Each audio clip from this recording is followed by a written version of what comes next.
Before we begin, just one thing. Tonight's story is fiction, inspired by paranormal legends and unexplained experiences.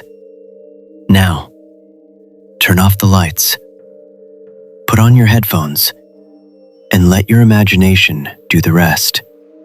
Because some houses don't become haunted until someone finally comes home.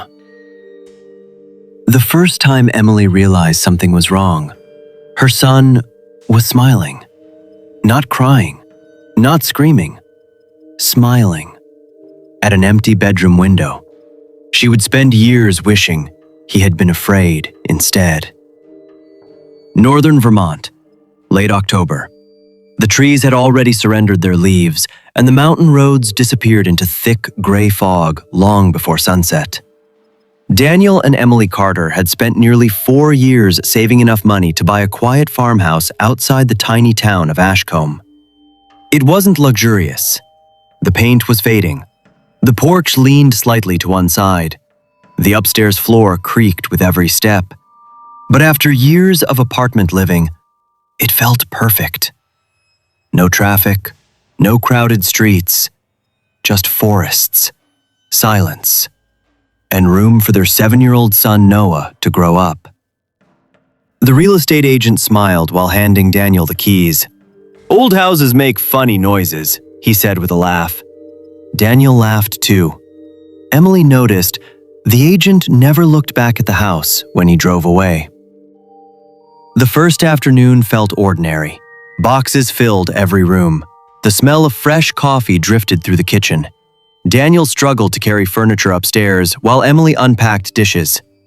Noah wandered outside with his favorite stuffed rabbit. The backyard stretched toward a quiet pond surrounded by tall pine trees.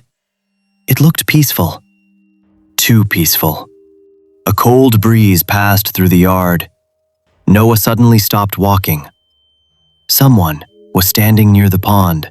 A little girl, about his age. Long dark hair, a pale blue dress that moved gently in the wind. She wasn't frightening. She simply watched him. Then she smiled and slowly raised her hand. Noah smiled back. He waved.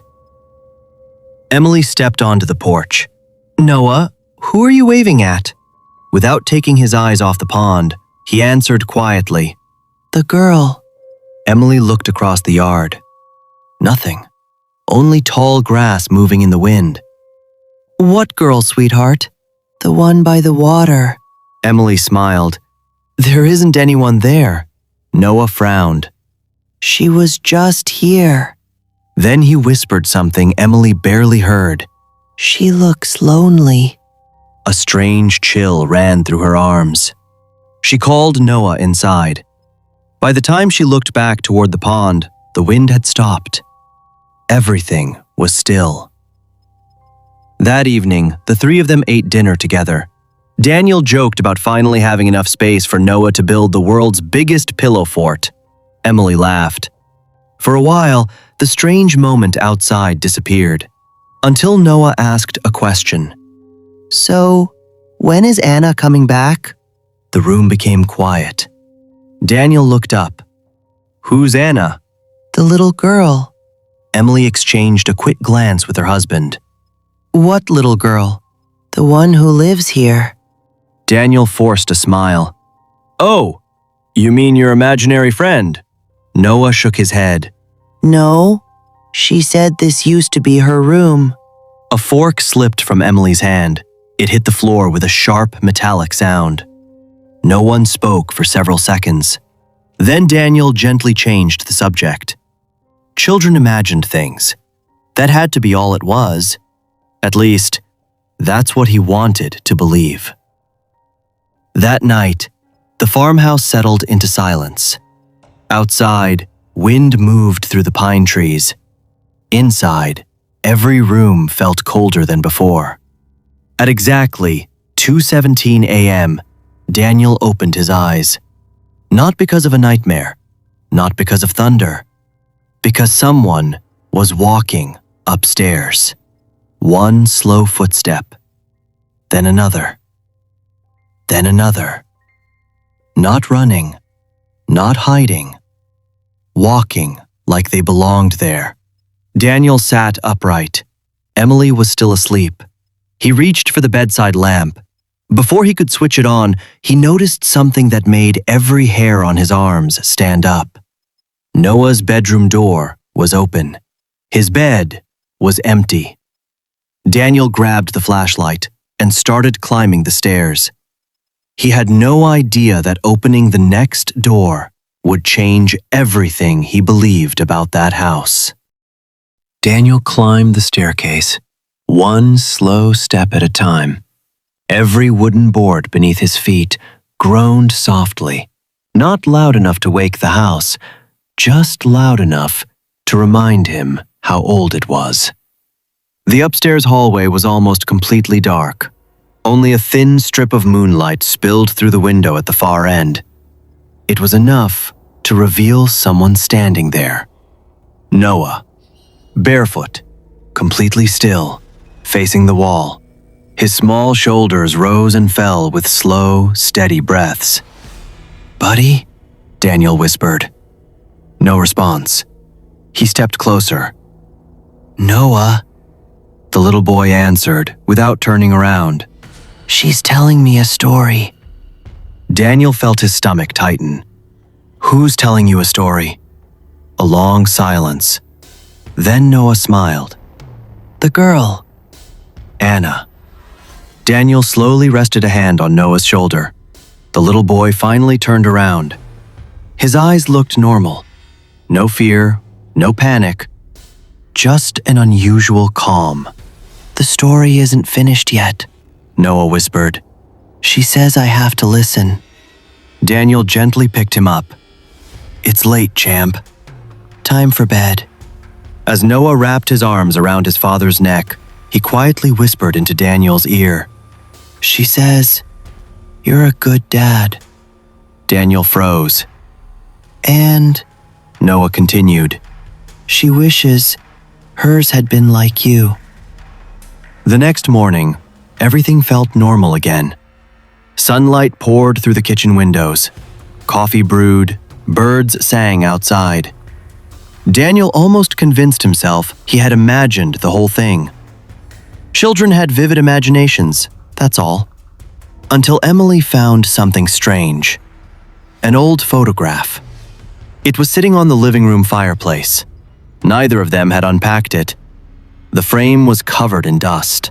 Inside stood a smiling family. A mother, a father, and a little girl wearing a pale blue dress. The same dress Noah had described. On the back of the photograph, someone had written 4 faded words. "Our little Anna, summer 1998. Emily's smile disappeared. "Daniel." I've never seen this before. Neither had he. That afternoon, Emily asked Noah another question. "Honey, can you tell Mommy about Anna?" Noah nodded. "She likes it here. She says the pond was prettier before." Emily looked toward the backyard. "Did she tell you anything else?" Noah thought for a moment, then quietly answered, "She says she's been waiting." "Waiting for what?" Noah looked confused. "For me." That night, the power suddenly went out. The entire farmhouse disappeared into darkness. Daniel grabbed a flashlight from the kitchen drawer. Emily lit 2 candles. Outside, rain tapped softly against the windows. Then, they heard it. A child's laughter. Upstairs. Not loud, not evil. Gentle. Almost happy. Emily looked at Daniel. "You heard that?" Daniel nodded slowly. Neither of them spoke. Noah wasn't upstairs. He was standing beside them, holding Emily's hand. Then Noah quietly pointed toward the ceiling. "Anna says she isn't laughing." A cold silence filled the room. "If that's not Anna," he whispered. Then who's upstairs? No one moved. For several seconds, the only sound was rain. Then, another noise. A small rubber ball rolling across the second floor.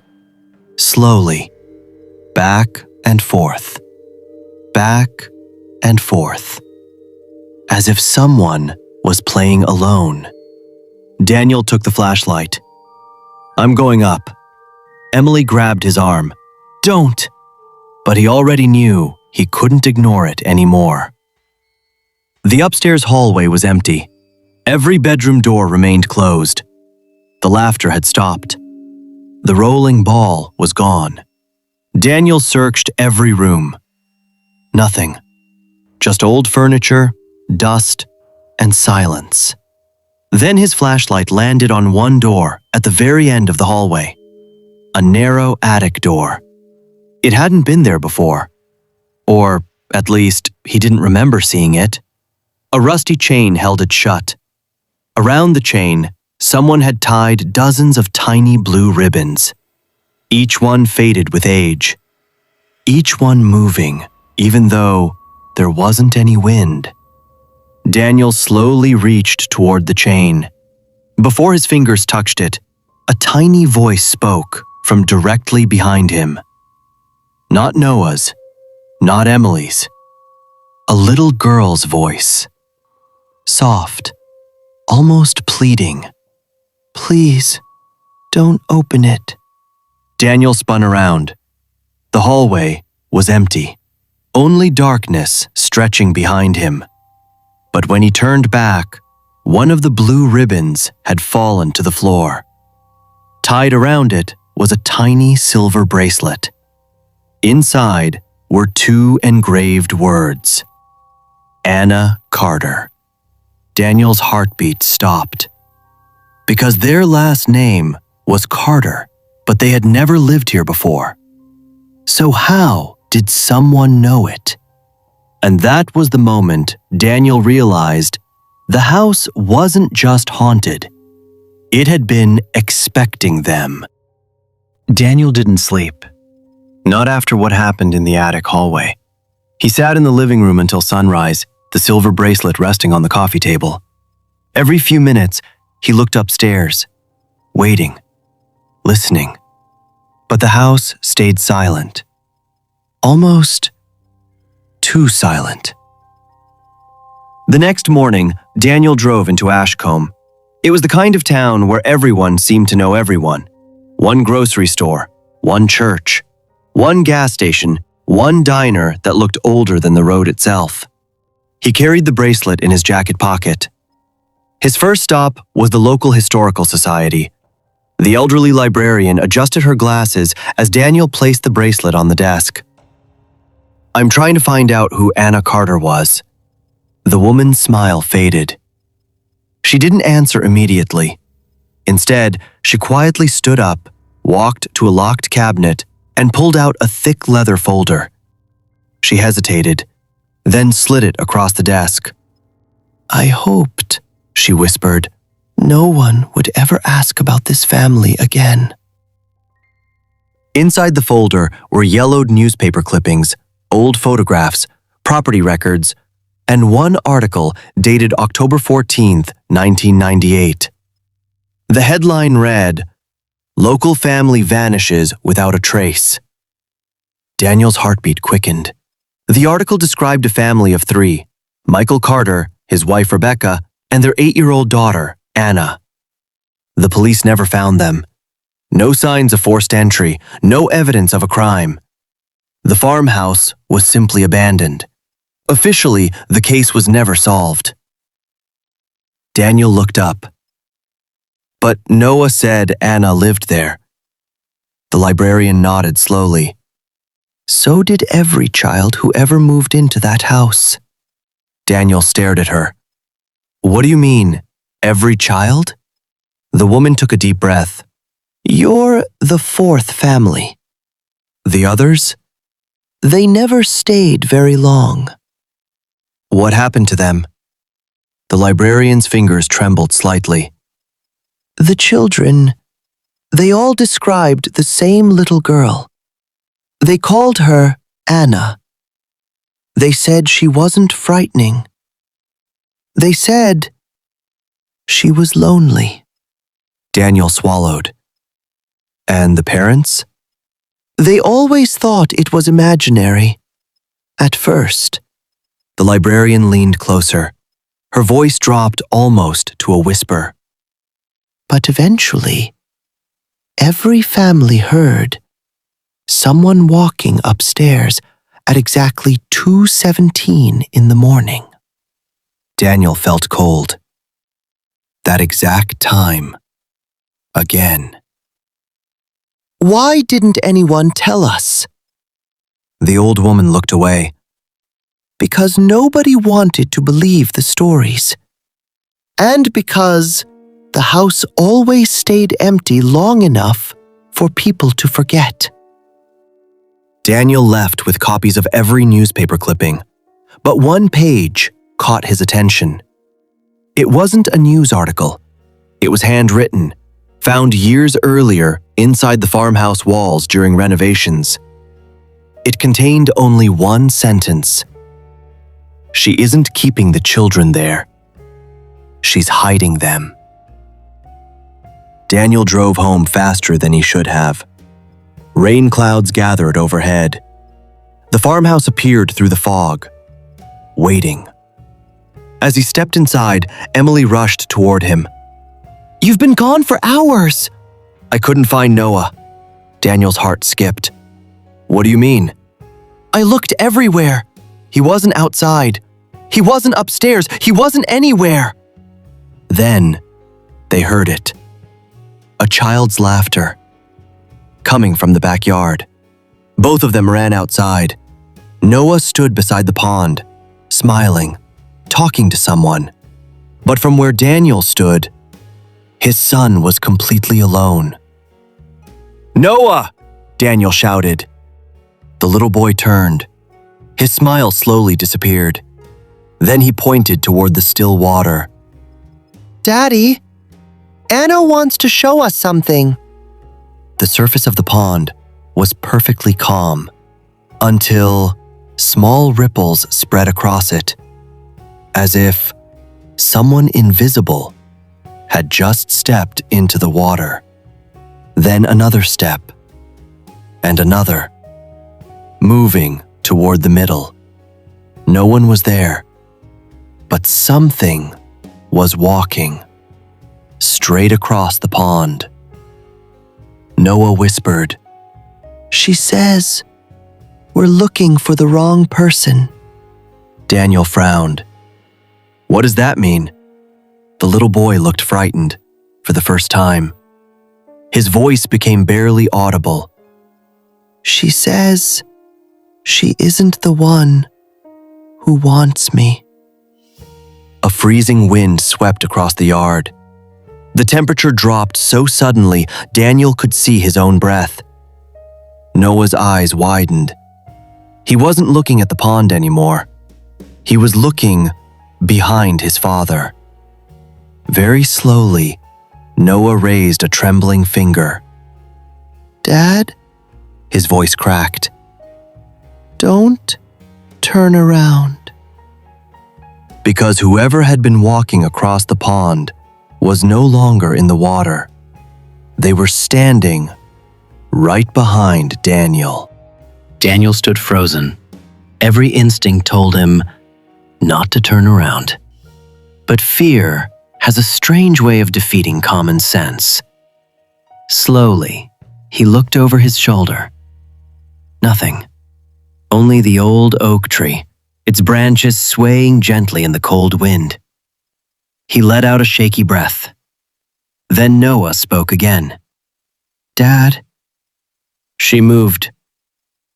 The temperature dropped even lower. Daniel could see frost beginning to spread across the grass. Not everywhere, only in a single trail moving toward them. One step, then another, as if someone invisible was crossing the yard. Emily grabbed Noah and pulled him close. "What is happening?" Noah never looked away from the empty space ahead.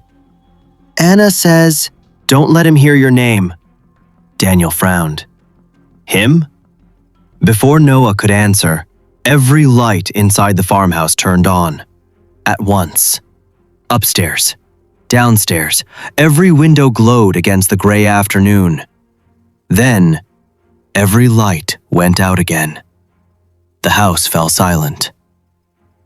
That evening, Daniel returned to the attic. This time, the blue ribbons were gone.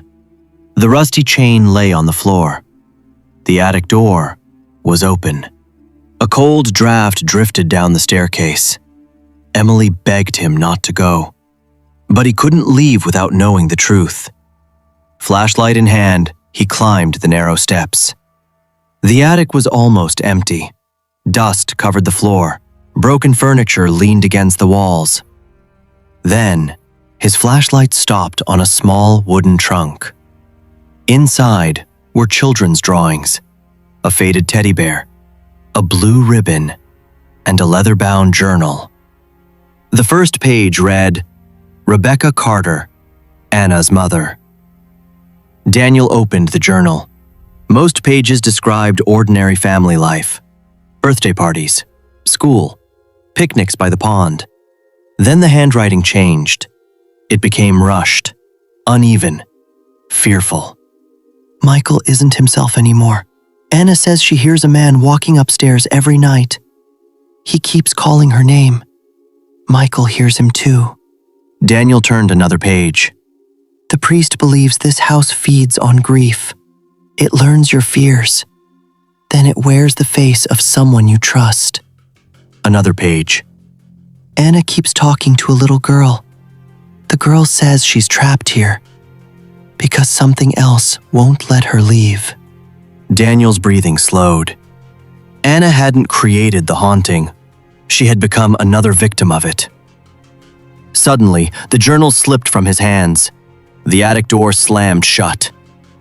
Darkness. His flashlight flickered wildly. Then, a man's voice echoed through the room. Not loud, not angry. Calm. Cold. Daniel. It knew his name. Leave the boy. He belongs here.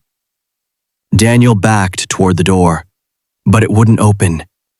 Then, another voice. Small. Gentle. Anna. Don't listen. He's lying. The flashlight went out. For several terrifying seconds, there was only darkness. And footsteps. Slow. Heavy. Circling him. Closer. Closer. Then, a tiny hand slipped into his. Warm. Real. Close your eyes, Anna whispered. And don't answer if he calls your name. Daniel obeyed. The footsteps stopped. Then the voice came again. Daniel. Silence. Daniel. He didn't answer. The room became impossibly cold. Then, everything stopped. The attic door slowly creaked open by itself. Daniel ran downstairs. Emily and Noah were waiting by the front door. Noah smiled for the first time all day. She says we can leave now. No one packed. No one looked back. They climbed into the truck and drove away as the sun disappeared behind the trees. In the rearview mirror, the farmhouse grew smaller. Then, Noah quietly waved through the back window. Emily looked at him. Who are you waving at? The girl. What is she doing? Noah smiled sadly. She's waving goodbye. And she isn't alone anymore. Months later, the farmhouse was demolished. Workers claimed the foundation had become unstable. But one construction worker told the local newspaper something strange. The demolition crew found dozens of faded blue ribbons buried beneath the attic floor. There were children's toys, old photographs, and one leather journal. But there was no record of any family named Carter ever owning the property. The town archives had disappeared. The newspaper articles were gone. Even the librarian insisted Daniel had never met her. It was as if someone had erased every trace that Anna had ever existed. Except one. Years later, Noah was cleaning out an old moving box. Inside, he found the tiny silver bracelet, the one Daniel had locked away after they left. Neither of them had packed it. Neither of them had seen it. Engraved inside, the words had changed. No longer Anna Carter. Now they read, "Thank you for remembering me." Noah quietly closed the box. He never spoke about Anna again. But every October, he leaves a single blue ribbon beside a quiet pond, just in case someone is still waiting to be remembered. If tonight's story stayed with you, let us know in the comments. Do you think Anna was a ghost? Or was she a child trying to save the next family? If you enjoy slow-burning psychological horror filled with mystery, suspense, and unforgettable endings, subscribe to Haunted Stories. There's another story waiting, and next time, the house might recognize you. Sleep well, and if you ever hear footsteps upstairs after everyone is already asleep, make sure they belong to someone living in your home.